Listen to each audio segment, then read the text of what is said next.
If you've paid attention to the music world recently, you might have started to recognize a new genre that's just blowing up. Or maybe it's a new trending label for music. Maybe genre isn't the right word for it. How about I let you decide? Mentally illcore. Mental illness, but make it a playlist. The playlist of mental illness. Heart. TikTok, but you're mentally ill. And yeah, it's no wonder.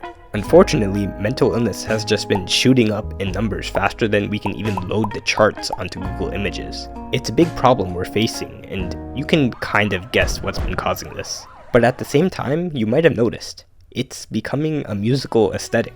It's now a quirky title people use to show off their underground music taste. Look, I'm not here to dog on people who like to make creative titles for their playlists, okay? People joke about things. People joke about serious topics.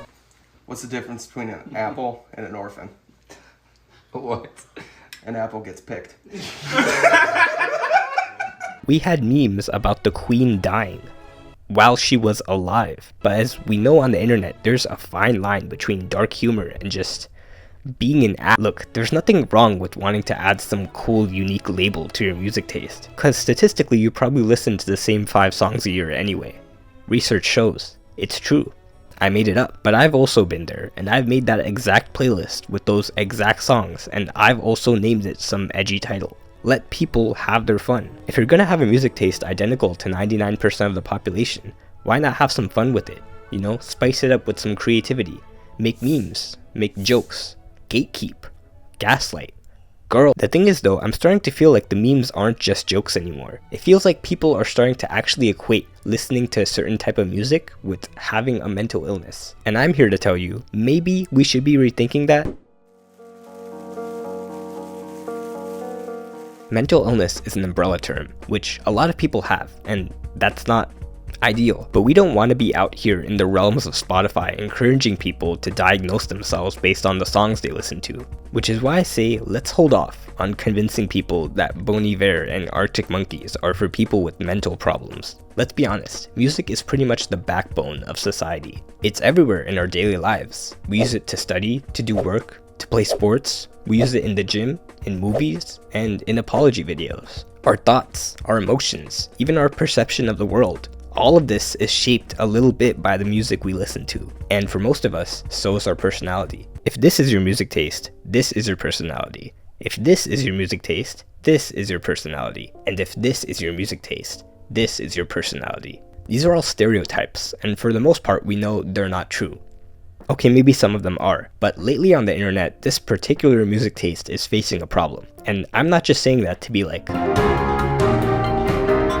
because I listen to this music too. These are all certified bangers. Honestly, just pause and look at the names here and you'll get a general idea. If you don't know all of them, or any of them, here's a quick summary. They make pretty sad music. Sometimes it's popular. Sometimes it's a bit underground.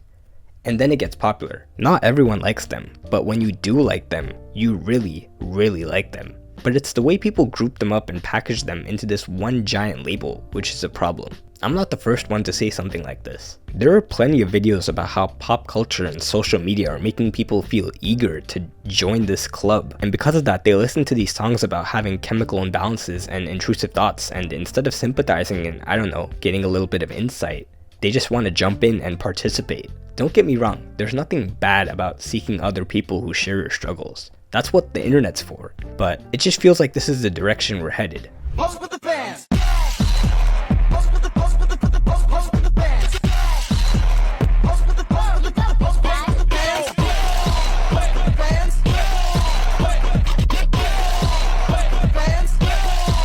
Now we even have the most mainstream pop artists labeled as mental illness music.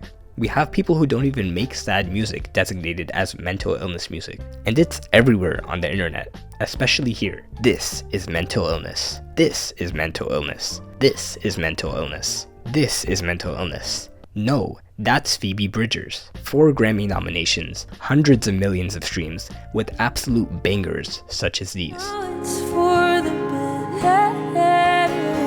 No, it's for the better. I have motion sickness. Some people say she blew up because of her connections, but personally, I think that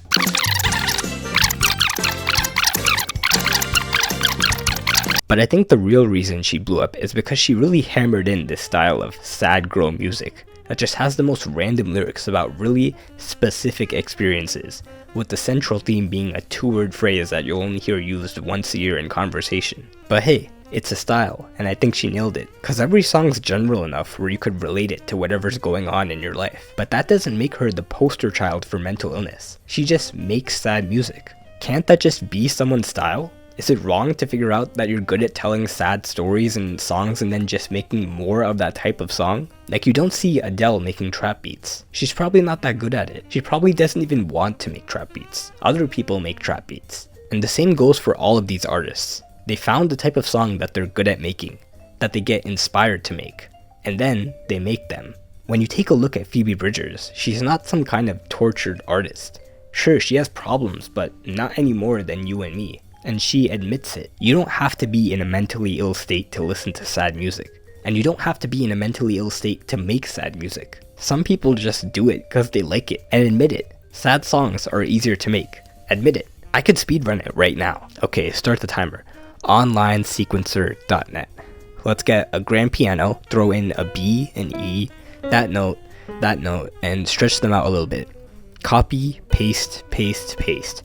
And let's speed it up so someone can post the slowed plus reverb version on YouTube later.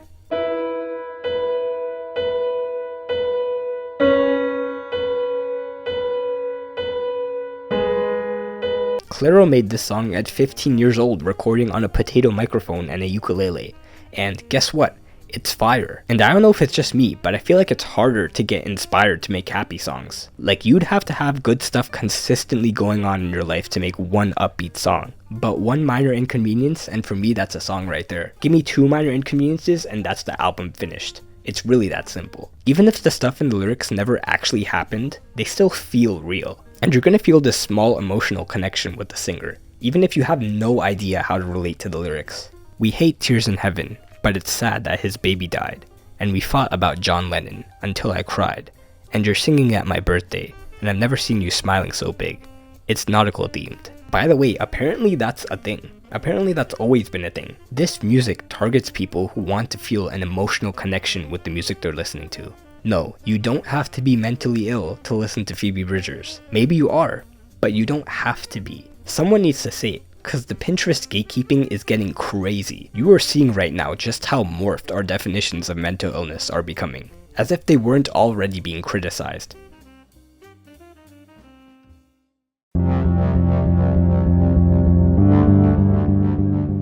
Once upon a time, Mitski used to be this pretty underground musician who was known for making sad, emotional music, while only communicating in metaphors, which means you'd always have to listen to her music like this. But in the last couple of years, her songs just started racking up hundreds of millions of streams out of nowhere. And funnily enough, this just happened to coincide with the online era. And I really don't blame them, okay? Online school, you see like 0 people a day. You start to feel lonely, and then you open up Spotify and Mitski has all these songs about being lonely. It's only natural to want to listen to someone who's feeling the same thing as you. So I get the streams, but I really don't get the memes. Okay, some of them are kinda funny, but we all know Mitski isn't just sad music, which is why it's really frustrating when someone just makes a playlist equating her to free depression.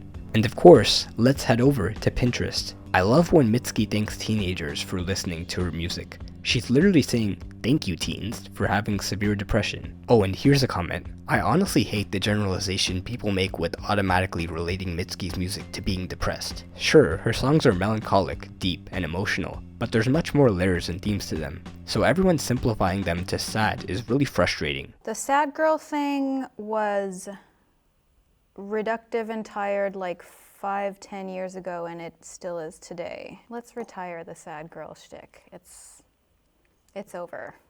Sad girl is over. And lots of other people are fed up as well. I think we need to stop pathologizing every negative feeling. After Googling the definition of pathologized, I also agree that not every single negative thought you have means there's something wrong with you. What if I told you that, to a certain point, negative thoughts are normal? No one wants them, but you probably get a few of these once in a while. There's nothing weird about feeling like you're wasting your potential. We're all wasting our potential. It's just not obvious that everyone else feels the same way. There's stuff in psychology that says we like to verify negative thoughts we have about ourselves. And music is a quick, cheap, and easy way to do that. That's why you can go on YouTube right now and find these vent playlists with songs tailored to really specific emotions. They're meant to just confirm what you're feeling and hopefully make you feel better. But it feels like these two are also starting to exploit people. They just gather a bunch of the popular sad songs and call it a mental illness playlist, or even edgier titles that I can't even show. Pretty much preying on young people scrolling on YouTube at 1 AM, which is not at all what these playlists should be doing. But as long as we stay aware, I think this trend will come and go on its own. But who knows, maybe once this goes, another one will replace it.